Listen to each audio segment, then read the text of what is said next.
Not that it was easy, but we found that a lot of the sock had gone out of them. And I don't mind admitting, it was a lot better feeling going the other way, due north. Everybody felt it. And the attack moved up, coordinated like it was a maneuver in training camp.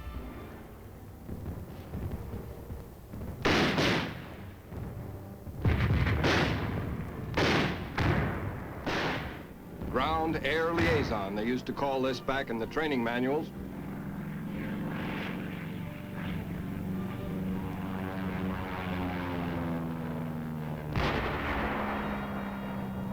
The team on the ground calls the shots. The Air Force delivers them.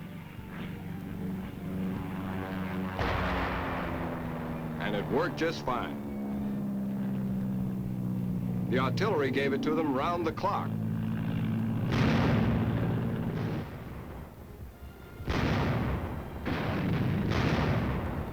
Blasting the Reds where the observers thought it would hurt worse, and clearing the path in tight spots for the infantry.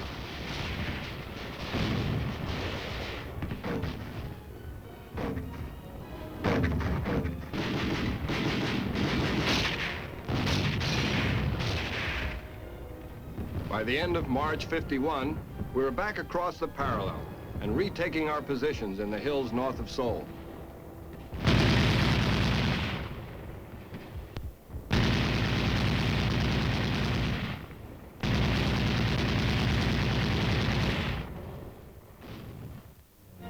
The Chinese were to make one more real try, their biggest of the war.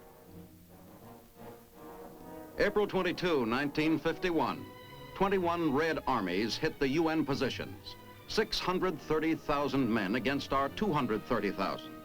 They had announced on the radio that they were going to take Seoul back, and in the face-saving way of the Orient, that literally meant to do it or die.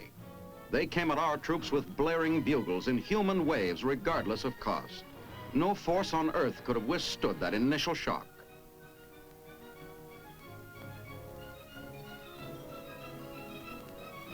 But at Seoul, we held. Our defense position in the battle had the code name Golden Line. It was 24 carat. The capital had been taken for the last time. The UN command mounted its own offensive a few days later.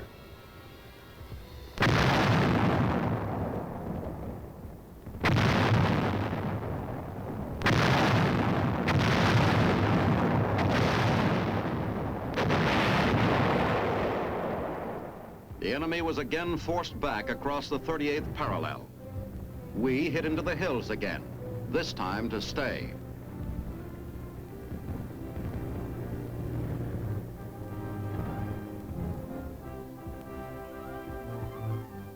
On 10 July 1951, Red officials met with United Nations representatives to talk about a truce.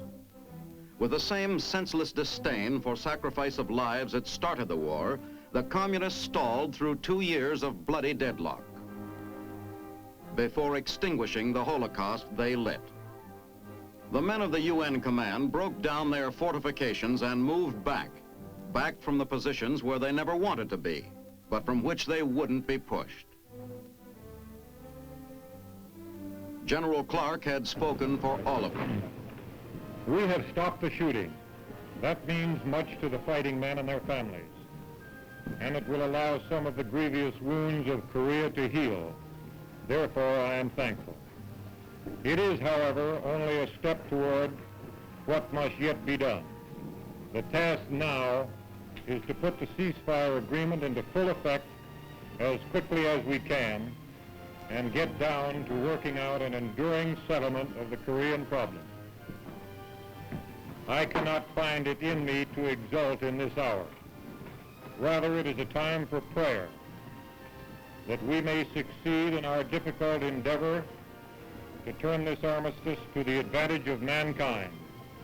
If we extract hope from this occasion, it must be diluted with recognition that our salvation requires unrelaxing vigilance and effort. You have seen how our own armed forces and our allies of the United Nations have answered aggression in Korea. Maybe the aggressor will take the lesson to heart. Maybe not. But at least now he should know that there will never be another Munich.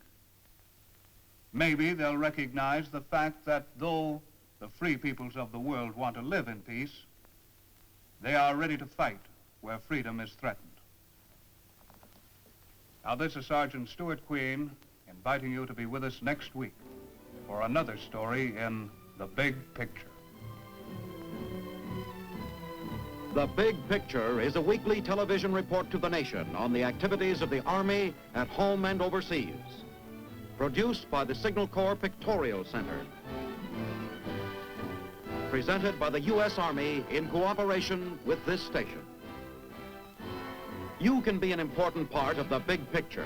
You can proudly serve with the best equipped, the best trained, the best fighting team in the world today, the United States Army.